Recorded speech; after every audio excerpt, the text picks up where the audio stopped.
मीना शादी के 2 साल बाद माँ बनने वाली थी।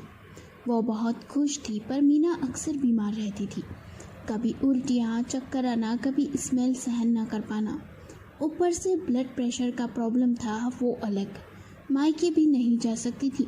माँ तो पहले ही चल बसी थी, बस पिता ही थे, तो देखभाल करता कौन।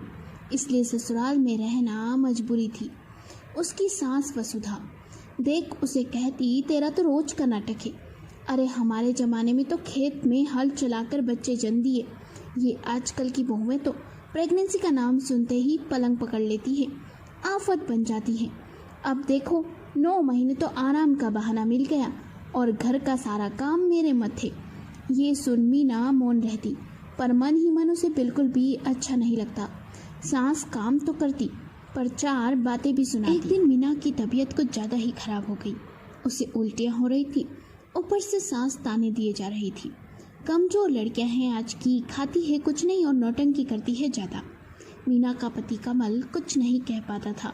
माँ का डर और पत्नी की तकलीफ दोनों से जूझता रहता।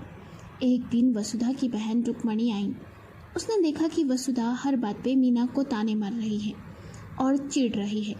ये देख रुक्मणी ने कहा, बहन, मेरी बहुओं की तो मैंने बहुत सेवा की है। हर किसी की प्रेगनेंसी अलग अलग होती है। बहू की प्रेगनेंसी में तो तुझे भगवान का रूप बन जाना चाहिए था।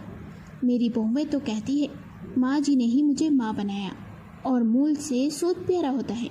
अच्छी देखभाल होगी तो बच्चा भी स्वस्थ होगा, समझी? नहीं तो डॉक्टर को पैसे भरते रहना।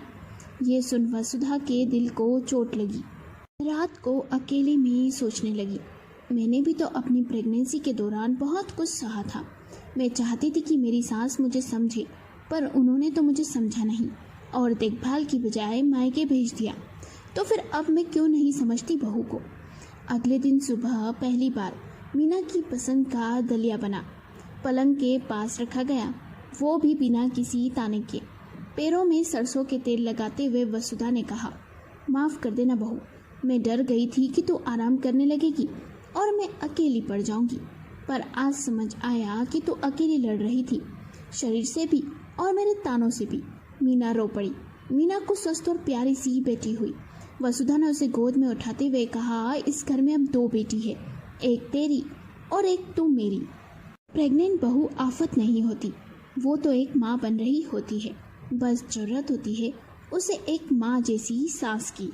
कहानी पसंद आई हो तो लाइक करें, शेयर करें और चैनल को सब्सक्राइब करना ना भूलें।